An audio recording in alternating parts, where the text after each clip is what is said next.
എല്ലാവർക്കും നമസ്കാരം. ശ്രീലളിതാ സഹസ്രനാമാവലി പഠനം 80-ാം ദിവസം. 791 മുതൽ 800 വരെയുള്ള നാമങ്ങളാണ് പറയുന്നത്. നമുക്ക് തുടങ്ങാം.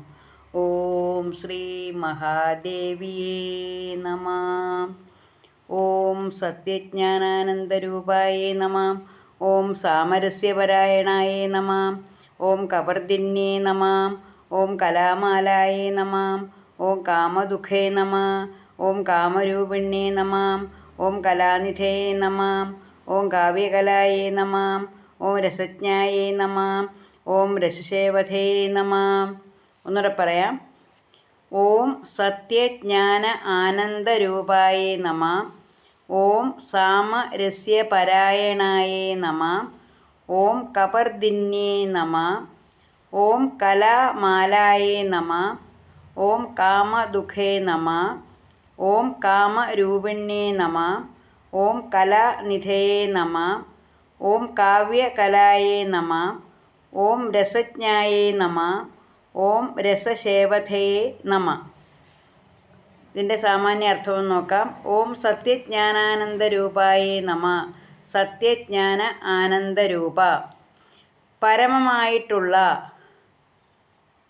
അതായത് ബ്രഹ്മസ്വരൂപിണിയാണ് ദേവി. ബ്രഹ്മസ്വരൂപിണി എന്ന് പറയുമ്പോൾ സത്യവും ജ്ഞാനം ആനന്ദം, അതിൻ്റെ പരമമായിട്ടുള്ള രൂപമാണ് ദേവി. സത്യജ്ഞാനാനന്ദ രൂപ, സത്യത്തിൻ്റെയും ജ്ഞാനത്തിൻ്റെയും ആനന്ദത്തിൻ്റെയും പരമമായിട്ടുള്ള രൂപമാണ് ദേവിക്ക്, പരബ്രഹ്മസ്വരൂപിണി. ഇനി അടുത്തത് ഓം സാമരസ്യപരായണായേ നമഃ. സാമരസ്യപരായണ, സമരസത്തോടുകൂടി, സമഭാവനയോടുകൂടി, അതായത് സ്ഥിരപ്രജ്ഞത്വം. അങ്ങനെ സമരസത്തെ സംബന്ധിച്ച് പരാശക്തിയാണ്, സമരസത്തെ സംബന്ധിച്ച് ദേവിയാണ് എല്ലാം. അപ്പോൾ പരാശക്തിയാണ് പരമാത്മാവെന്ന് പറയുന്നത് സമരസത്തെ സംബന്ധിച്ചുള്ളതാണ്. പരമാത്മാവെന്ന് പറയുന്ന സ്ത്രീ രൂപമാണ് പരാശക്തി. അപ്പോൾ സമഭാവന, എന്താണ്? സ്ഥിതപ്രജ്ഞത്വം, ഒന്നിലും ഇളകാത്തത്, ഒരേ രീതി, സുഖമായാലും ദുഃഖമായാലും ഒരേ ഭാവനയോടുകൂടി, അതാണ് സമഭാവന. ഇനിയും ഓം കപർദിന്യേ നമഃ. കപർദം എന്ന് വെച്ചാൽ ശിവൻ്റെ ജട. ആ കപർദിനി, ശിവൻ്റെ പത്നിയായിട്ടുള്ളവൾ. കലാമാലായേ നമഃ. കലാമാല, 64 കലകളും ഒരു മാലയാക്കി അണിയുന്നവളാണ് ദേവി. ഓം കാമദുഃഖേ നമഃ. കാമദുഃഖ എന്ന് വെച്ചാൽ എല്ലാ അഭീഷ്ടങ്ങളും തരുന്ന കാമധേനുവാണ് ദേവി. ഒരു ഭക്തൻ്റെ ഭക്തിയിൽ പ്രസാദിച്ച് ഏതാഗ്രഹവും ദേവി സാധിച്ചു കൊടുക്കുന്നു. ഏതാഗ്രഹവും സാധിച്ചു കൊടുക്കണമെങ്കിൽ ഭക്തന് ഉത്തമമായ ഭക്തി ഉണ്ടായിരിക്കണം. ഓം കാമരൂപിണ്യേ നമഃ. കാമദേവന് ശക്തി കൊടുക്കുന്നവൾ, അല്ലെങ്കിൽ ഏത് രൂപവും ആഗ്രഹിക്കുന്ന സമയത്ത് ഏത് രൂപവും ധരിക്കാൻ കഴിയുന്നവൾ ദേവി, കാമരൂപിണി. ഇനിയും ഓം കലാനിധയേ നമഃ. കലാനിധി, ഈ ലോകത്ത് ആർക്കൊക്കെ എന്തൊക്കെ കഴിവുകളുണ്ടോ അതൊക്കെ ദേവി പ്രസാദമാണ്. അതാണ് കലാനിധി. കലയുടെ നിധിയാണ് ദേവി. ഈ ലോകത്ത് ആൾക്കാർക്ക് എന്തൊക്കെ കഴിവുകളുണ്ടോ അതൊക്കെ ദേവി പ്രസാദമാണ്. ഓം കാവ്യകലായേ നമഃ. കാവ്യകലാസ്വരൂപിണിയാണ് ദേവി. ദേവിയുടെ അനുഗ്രഹമുണ്ടെങ്കിൽ നമുക്ക് ഏത് കലയും ഏത് കാവ്യവും, കവിത്വമുള്ളവർക്ക് മാത്രമാണ് കാവ്യം എഴുതാൻ പറ്റുന്നത്. കാളിദാസൻ കാളിയുടെ ദാസനാണ്. കാളിയുടെ അനുഗ്രഹം ഉണ്ടായതുകൊണ്ടാണ് നല്ലൊരു കവിയായിട്ട് കാളിദാസൻ മാറിയത്. അപ്പോൾ ഇവിടെ ദേവീ പ്രസാദമുണ്ടെങ്കിൽ നമുക്ക് ഒരു നല്ല കവിയാകാൻ പറ്റും. അതാണ് കാവ്യകല. ഇനി അടുത്തത് രസജ്ഞായേ നമഃ.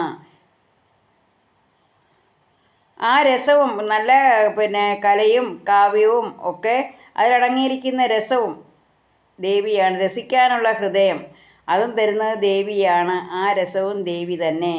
നല്ല ആസ്വാദകനാകണമെങ്കിൽ ദേവി പ്രസാദമുണ്ടായിരിക്കണം. ഇതൊക്കെ കലയും കാവ്യവും ഒക്കെ ഉണ്ടായാൽ മാത്രം പോരാ, അത് രസിക്കാനുള്ള കഴിവും കൂടെ നമുക്ക് വേണം. അതിനും ദേവീ പ്രസാദം ഉണ്ടായെങ്കിലേ പറ്റൂ.